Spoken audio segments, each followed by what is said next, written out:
Hello everyone, मेरा नाम है सचिन और आज मैं इस वीडियो में बात करूंगा एनपीसीआईएल के 2024 के रिक्रूटमेंट के बारे में, जो कि गेट के थ्रू ले रहे हैं ये लोग। मैं 2023 में सिलेक्ट हुआ हूं एज ए साइंटिफिक ऑफिसर और इस वीडियो में हम देखेंगे कि इसका एलिजिबिलिटी क्राइटेरिया क्या क्या है।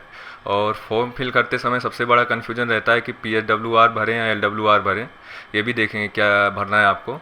और तीसरा देखेंगे इंपॉर्टेंट डेट्स क्या क्या हैं फॉर्म फिलिंग की, और फिर देखेंगे कि सैलरी क्या है इसमें, और लास्ट में देखेंगे कि सिलेक्शन प्रोसेस क्या है इसका। और अगर आपको कट ऑफ का वीडियो चाहिए तो आप कमेंट कर देना, मैं उस पर भी वीडियो एक बना दूंगा।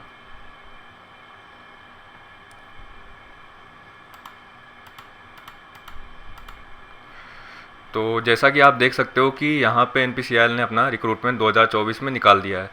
तो सबसे पहले तो ये रिक्रूटमेंट का एडवर्टीजमेंट नंबर है, और ये शॉर्टलिस्ट करेंगे पर्सनल इंटरव्यू के लिए, जो कि आपका होगा गेट के स्कोर के बेसिस पे। आपका गेट स्कोर 2022, 2023 और 2024 का वैलिड है। और ऑनलाइन रजिस्ट्रेशन जो है इसका स्टार्ट होगा आपका 10/4 से, यानी 10 अप्रैल से, और एंड हो जाएगा 30 अप्रैल को। तो जितना जल्दी आप भरेंगे उतना जल्दी आपको सही रहेगा, क्योंकि इसमें जो इंटरव्यू लोकेशन रहता है, जो जल्दी फॉर्म भरेगा प्रेफरेंस उसी को दिया जाता है, नहीं तो आपको घर से दूर ज़्यादा दूर आपको इंटरव्यू देना पड़ सकता है। अगर हम यहाँ पे वैकेंसीज़ देखें तो टोटल वैकेंसीज़ हैं आई इस बार 400 वैकेंसीज़ हैं। और अगर मैकेनिकल ब्रांच की देखें तो इसमें 150 वैकेंसीज़ हैं, केमिकल की 73 वैकेंसीज़ हैं, और इलेक्ट्रिकल की 69 वैकेंसीज़ हैं। वहीं इलेक्ट्रॉनिक्स की 29 और इंस्ट्रूमेंटेशन की 19, और सिविल की वैकेंसीज़ हैं 60।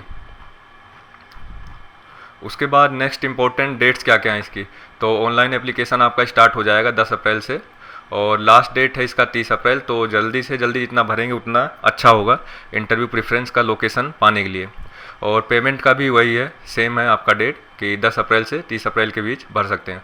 और पेमेंट की फ़ीस है 400, 500 फीस है पेमेंट की, जो कि मेल कैंडिडेट्स के लिए है ओनली, और फीमेल के लिए कोई भी फीस नहीं है। और ये है जनरल के लिए, DWS के लिए और OBC के लिए। और कोई भी फीस नहीं है आपका फीमेल एप्लीकेंट्स हैं, या SC ST कैटेगरी हैं, या PWD हैं, या एक्स सर्विसमैन हैं, तो इनके लिए कोई भी एप्लीकेशन फ़ी नहीं है इसमें। उसके बाद अगर एलिजिबिलिटी क्राइटेरिया देखें तो वही आपका BTech होना चाहिए, और मिनिमम इस पर 60% मार्क्स चाहिए आपको, और AICTE या UGC अप्रूव्ड होना चाहिए कॉलेज। उसके बाद इसमें आपका गेट स्कोर वही या तो 22 का होना चाहिए, 23 का होना चाहिए, 24 का होना चाहिए। और नेक्स्ट चीज़ है इसमें कि आप अगर जब इंटरव्यू के टाइम अगर आप इंटरव्यू में सिलेक्ट हो जाते हो तो आपको आपकी डिग्री और परसेंटेज, अगर आप इस बार 4th ईयर में हो तो आपको अपनी डिग्री और परसेंटेज की मार्कशीट 30 नवंबर से पहले आपको जमा कराना पड़ेगा।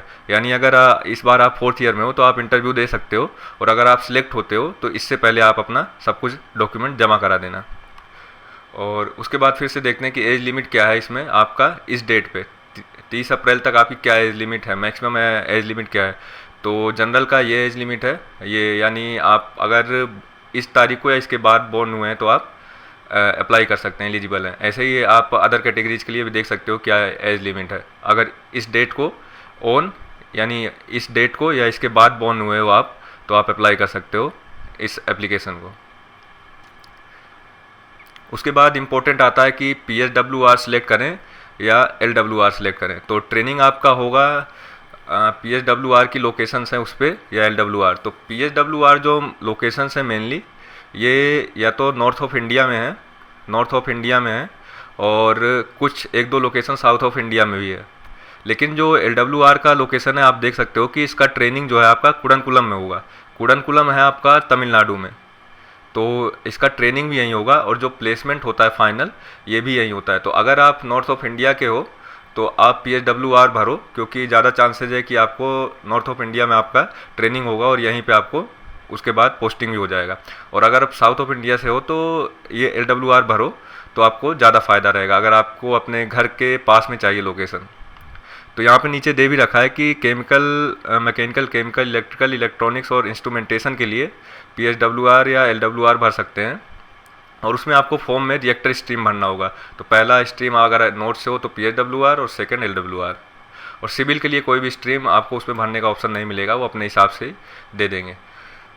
उसके बाद है कि प्लेसमेंट कहाँ होगा। तो आपका इनिशियल आपने अभी फॉर्म में आप भरेंगे PSWR LWR, तो अगर पोस्टिंग आपका होगा तो PSWR से ट्रेनिंग करेंगे तो PSWR प्लांट्स में ही होगा, जो कि PSWR प्लांट मोस्टली नॉर्थ में है और कुछ साउथ में भी है। उसके बाद अगर LWR भरेंगे आप, तो उसमें आपका जो है मोस्टली चांस यही है 99% कि आपका प्लेसमेंट जो होगा KKNPP, जो कि कुडनकुलम साइट है, वो साइट आपका तमिलनाडु में है, तो वो वहाँ पे आपका प्लेसमेंट होगा। उसके बाद देखा जाए कि आपका जो स्टाइपेंड है कितना मिलेगा ट्रेनिंग में, तो आपको मंथली स्टाइपेंड मिलेगा इतना 55,000, और बुक के लिए अलाउंस मिलेगा 18,000, और टैबलेट के लिए भी अलाउंस मिलेगा आपको 9,000, और आपको मेडिकल फैसिलिटीज़ पूरी मिलेंगी इसमें ड्यूरिंग ट्रेनिंग, और आपको शू का अलाउंस मिलता है और जैकेट का अलाउंस मिलता है, उसके अलावा आपको ड्रेस भी मिलता है, ड्रेस का अलाउंस, और ये सब चीज़ें आपको ट्रेनिंग के दौरान, ये सब चीज़ें आपको अलाउंसेज मिलेंगी। उसके बाद जब आपका ट्रेनिंग हो जाएगा तो आप as a scientific officer place होंगे। 1 ईयर के बाद आपको साइंटिफिक ऑफिसर C प्लेस होंगे, और आपका लेवल 10 है, ग्रेड A की जॉब है, लेवल 10 है, तो आपका पे मैट्रिक्स जो होगा 56,100 है। लेकिन इसमें 1 साल की ट्रेनिंग में आपको 2 या 3 प्रमोशन और मिल जाते हैं, तो लगभग आपका पे जो है 1 साल बाद जब आप पोस्ट होते हैं तो 60,000 होता है। और उसके बाद जो आपका DNS अलाउंस है अब 50% हो गया है, तो 60,000 में 50% यानी 30,000 प्लस ये और हो जाएगा, तो आपका इन हैंड सैलरी जो है 1 साल बाद लगभग 1 लाख आता है, 1 लाख आता है आपका। और ये दे रखा है कि आपको क्या क्या अलाउंस मिलेंगे, तो काफ़ी सारे अलाउंस है, transport, house and site, professional update, और भी कई सारे employ benefits and miscellaneous facilities भी हैं। और भी ये PLI है आपका, ये करीब 2.5 से 3 लाख मिलता है आपको पर एनम, या तो कुछ PLI आपको मिलता है, प्लीज़ बोलते हैं इसको, कुछ मिलता है आपको क्वार्टरली और कुछ मिलता है ईयरली, तो टोटल मिला के 2 से 2.5 लाख, 2.5 से 3 लाख ये मिलता है आपको। और लोन भी ले सकते हैं आप, और अदर आपको अलाउंस भी मिलते हैं जो कि यहाँ पे दिए हुए हैं। उसके बाद अगर आप सिलेक्ट हुए हो और आप अगर छोड़ के जाते हो तो आपको इतना बॉन्ड भरना पड़ेगा, इसमें इतना बॉन्ड भरना पड़ेगा, क्योंकि आपको हर मंथ इतना स्टाइपेंड मिलता है, तो इसको 12 से मल्टीप्लाई कर लेंगे, और 1 टाइम बुक अलाउंस इतना मिलता है, तो इतना, तो टोटल इतना अगर आप छोड़ के जाते हो तो इतना आपको भरना पड़ेगा। अगर सिलेक्शन प्रोसेस की बात करें तो सिलेक्शन प्रोसेस में ये गेट स्कोर आपके वैलिड हैं 3 साल के, और इन्होंने 1:12 में बुलाएंगे, यानी अभी आपका टोटल वैकेंसी 400 है, तो इंटू 12 यानी 4800 लोग को बुलाएंगे इंटरव्यू के लिए। और इसमें अगर आप 4800 लोगों को बुलाएंगे और उसमें अगर एक कैंडिडेट है जिसका सेम कट ऑफ मार्क है, तो दोनों कैंडिडेट को बुलाया जाएगा, both candidate will be short listed for the interview. और अगर 2 कैंडिडेट हैं, और उसके बाद अगर PWDs के लिए अलग से आपको शॉर्ट लिस्ट किया जाएगा 1:12 में, और इसमें आपको डिसिप्लिन वाइज और कैटेगरी वाइज सबका अलग अलग कट ऑफ जाता है, तो वो आपको बाद में, अगर आपका कट ऑफ का आपको वीडियो चाहिए तो आप नीचे कमेंट कर सकते हो, मैं नीचे एक अलग से वीडियो बना दूंगा। उसके बाद आपका आता है कि जो आपका इंटरव्यू डेट कब आएगा, तो इंटरव्यू डेट आपको ये मैसेज कर देंगे, आपको ईमेल भी करेंगे, और जो आप नंबर भरोगे फॉर्म भरते हुए उसमें आपको मैसेज भी आ जाएगा कि कब आपका इंटरव्यू है, और आपका एक कॉल लेटर जनरेट हो जाएगा। जो इसका फाइनल सिलेक्शन है, आपका फाइनल सिलेक्शन में फिर गेट स्कोर का कुछ भी महत्व तो नहीं होता है, मेनली जो आपका पर्सनल इंटरव्यू होगा, अगर वो अच्छा जाता है तभी 100% पर्सनल इंटरव्यू के बेसिस पे आपका सिलेक्शन होता है। और उसके बाद पर्सनल इंटरव्यू के बाद आपका मेडिकल फिटनेस होता है, जो कि जॉइनिंग के दिन ही हो जाता है, तो उस दिन आपका मेडिकल फिटनेस हो जाएगा। मेनली इसमें है कि आपका इंटरव्यू के बेसिस पे आपका सिलेक्शन होता है, 100% इंटरव्यू के बेसिस पे। उसके बाद है कि आपको मिनिमम कितना मार्क्स चाहिए इंटरव्यू में, तो मिनिमम आपको चाहिए 100 मार्क्स का इंटरव्यू होता है, तो 100 मार्क्स में आपको मिनिमम अनरिजर्व कैटेगरी के लिए 70 मार्क्स चाहिए, और इन कैटेगरीज के लिए आपको 60 मार्क्स चाहिए मिनिमम, तो इतना तो चाहिए ही। और बाद में आपका जो आपका कट ऑफ आएगा वो बाद में इंटरव्यू के बाद में आएगा। Separate merit list will be prepared for PWD categories. और रिजल्ट ऑफ इंटरव्यू के बाद आपका रिजल्ट जो है वापस से इसी साइट पे आपको डिक्लेयर कर देते हैं, तो इंटरव्यू के बाद में वो रिजल्ट आ जाएगा। उसके बाद आपका जब रिजल्ट आ जाएगा तो ट्रेनीशिप के लिए 1 साल के लिए आपको एज ए ट्रेनी आप इंडक्ट होते हो, और आपको एक्सेप्टेंस फॉर्म दिया जाएगा, वो आपको भेजना रहता है ईमेल के थ्रू, तो ईमेल करना रहता है। उसके बाद अगर आपका इंटरव्यू मार्क्स सेम है, दो लोग का अगर इंटरव्यू मार्क्स सेम है, तो जिसका हाई गेट स्कोर होगा तब वहाँ पे आपका गेट स्कोर चेक किया जाएगा। तो अगर दो लोग का इंटरव्यू मार्क्स जैसे 80 है, तो जिसका गेट स्कोर बेहतर होगा उसको सिलेक्ट कर लिया जाएगा। अगर गेट स्कोर भी इक्वल है और इंटरव्यू मार्क्स भी इक्वल है, तो जिस कैंडिडेट का एज ज़्यादा होगा उसको सिलेक्ट किया जाएगा।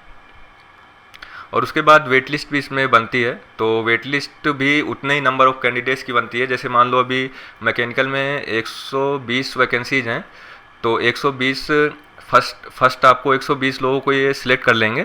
उसके बाद 120 ही वेटिंग लिस्ट में रहेंगे। यानी अगर मान लो 120 में से कोई छोड़ के चला गया तो वेटिंग लिस्ट निकालते हैं ये लोग, first waiting list, second waiting list, third waiting list, तो उसमें से धीरे धीरे सिलेक्ट करते रहते हैं। तो यहाँ पे दिया हुआ है कि equal number of candidate in the select main list, और उतना ही वेट लिस्ट भी उतना ही होगा। तो ये वेट लिस्ट आपका 20 सितंबर तक वैलिड रहता है, 20 सितंबर तक। अगर 20 सितंबर तक भर जाता है तो ठीक है, नहीं उसके बाद कोई भी वेट लिस्ट वैलिड नहीं होता है। और इंटरव्यू वेन्यूज़ की बात करें, ये इंपॉर्टेंट है फॉर्म भरते हुए। अगर इंटरव्यू वेन्यू आपका 4 लोकेशंस पे होगा। एक तो अणुशक्ति नगर मुंबई महाराष्ट्र में है, तो वहाँ पे होगा। और दूसरा है उत्तर प्रदेश में, उत्तर प्रदेश नरोरा में, तो दूसरा नरोरा एटॉमिक पावर स्टेशन है उत्तर प्रदेश में। तीसरा है आपका मद्रास में, जो कि चेन्नई में, जो कि आपका तमिलनाडु में है, इसको मैप्स बोलते हैं, मद्रास एटॉमिक पावर स्टेशन। और चौथा लोकेशन है आपका काइगा, जो कि कर्नाटका में है, काइगा जनरेटिंग स्टेशन। तो इन 4 लोकेशंस पे आपका इंटरव्यू होगा। तो आप फॉर्म फिल करते समय ये ध्यान रखना कि आपके घर के करीब कौन सा है, तो वहीं भरना, जिससे आपको दिक्कत नहीं होगी आने जाने में। और उसके बाद है कि इंटरव्यू के बाद है कि आपको इंटरव्यू के समय, हाँ ये इंपॉर्टेंट चीज़ है, बहुत ही इंपॉर्टेंट चीज़ है कि जब आप इंटरव्यू देने जाओगे तो वहाँ पे आपको सारे अपने ओरिजिनल डॉक्यूमेंट्स लेके ही जाना पड़ेगा। अगर आप ओरिजिनल डॉक्यूमेंट लेके नहीं जाते हो तो वो डिबार कर देंगे, आपको इंटरव्यू देने भी नहीं देंगे। तो बहुत ही इंपॉर्टेंट है कि अगर आपका कोई EWS का सर्टिफिकेट है या कैटेगरी सर्टिफिकेट है तो आप वहाँ ज़रूर लेके जाना है उस दिन। अगर आप लेके नहीं गए तो तुरंत डिबार कर दिए जाओगे ओरिजिनल, और सारी मार्कशीट ओरिजिनल लेके जानी है और डिग्री सारी ओरिजिनल लेके जानी है। उसके बाद है कि ये सब लेके जाना है आपको इंटरव्यू के समय, ये सब लेके जाना पड़ेगा। तो डेट ऑफ बर्थ का प्रूफ, 10th की मार्कशीट, क्वालिफिकेशन सारी ओरिजिनल लेके जानी पड़ेगी आपको। जो भी डॉक्यूमेंट्स हैं यहाँ पे सारा, फाइनल डिग्री, प्रोविजनल डिग्री, अगर आप 4th ईयर में हो तो प्रोविजनल डिग्री लेके जाना पड़ेगा। और CGPA आपका, ये CGPA कन्वर्जन का सर्टिफिकेट भी लेके जाना पड़ेगा। तो ये उसके बाद गेट का, अगर आप कहीं पे काम कर रहे हो PSU में तो आपको NOC लेके जाना पड़ेगा। उसके बाद ये कैटेगरी सर्टिफिकेट भी आपको लेके जाना पड़ेगा, कास्ट सर्टिफिकेट भी लेके जाना पड़ेगा। और टी अलाउंस, तो ट्रैवलिंग अलाउंस आपको 3rd AC का मिलेगा। तो ये ट्रैवलिंग अलाउंस आपको मिल जाता है, तो आप 3rd AC से जाओगे तो सारा आपका फेयर रिटर्न हो जाएगा। और अगर आप 2nd AC या प्लेन से जाते हो तो आपको 3rd AC का ही सिर्फ रिम्बर्स होगा। आप किसी भी माध्यम से जाओ, लेकिन मैक्सिमम आपको 3rd AC का ही रिम्बर्स होगा। और उसके बाद है कि इसमें लैंग्वेज क्या रहता है, तो लैंग्वेज का कोई भी इशू नहीं रहता, आप हिंदी या इंग्लिश किसी में भी अपना इंटरव्यू दे सकते हो। उसके बाद मेडिकल फिटनेस, ये जब आप सिलेक्ट हो जाते हो तो आपका मेडिकल होता है, तो उसके बाद आपको ज्वाइनिंग करा देते हैं। तो ये है मेडिकल फिटनेस आपका होता है इंटरव्यू में, अगर आप सिलेक्ट हो गए उसके बाद। और उसके बाद 1 साल का आपका ट्रेनिंग होता है। उसके बाद आप as a scientific officer C appoint होते हो। तो इसमें आपको अप्लाई कैसे करना है, वही इनकी गेट की साइट पे जाना है और इनकी NPCL की साइट पे जाना है और आपको रजिस्ट्रेशन करना है और आपको सारी अपनी डिटेल्स भर देनी है, जो कि इस साइट पे जाके आपको सब कुछ करना है और अपना भर देना है डिटेल्स, और यहाँ पे आप अप्लाई कर सकते हो। और यहाँ पे आप सारे इंस्ट्रक्शन पढ़ सकते हो कि फ़ोटोज़ आपको कितने KB का चाहिए और अदर चीज़ साइन कितने KB का चाहिए, तो इस हिसाब से आप अप्लाई कर सकते हो। उसके बाद है आपका पेमेंट, वही 500 रुपये पेमेंट। और इन कैटेगरीज के लिए आपको कोई भी पेमेंट नहीं देना है। उसके बाद है आपका कि द शॉर्टलिस्टेड, हाँ उसके बाद आप जब इंटरव्यू के लिए जाओगे तो आपको सारी चीज़ें ओरिजिनल लेके जानी है, सब चीज़ें आपको ओरिजिनल लेके जानी है। बहुत ही इंपॉर्टेंट है कि आप सारी चीज़ों का ओरिजिनल लेके जाओ, नहीं है तो आपको इंटरव्यू तक भी नहीं देने दिया जाएगा। तो इम्पोर्टेंट है कि सारी चीज़ें आप ओरिजिनल लेके जाओ। अगर आपको कोई भी क्वेरी है तो इनको NPCL को आप कांटेक्ट भी कर सकते हो। यहाँ पे इस साइट पे आप जाओगे तो वहाँ पे कांटेक्ट का ऑप्शन आता है, तो वहाँ जाके आप कांटेक्ट भी कर सकते हो। तो ये था ये वीडियो। अगर आपकी कोई भी क्वेरी है तो आप कमेंट कर सकते हो, मैं आपकी हेल्प ज़रूर करूँगा। और अगर आपको कट ऑफ मार्क्स का वीडियो चाहिए तो आप नीचे कमेंट कर सकते हो, मैं ज़रूर आपको कट ऑफ मार्क्स का वीडियो भी बना दूँगा एक।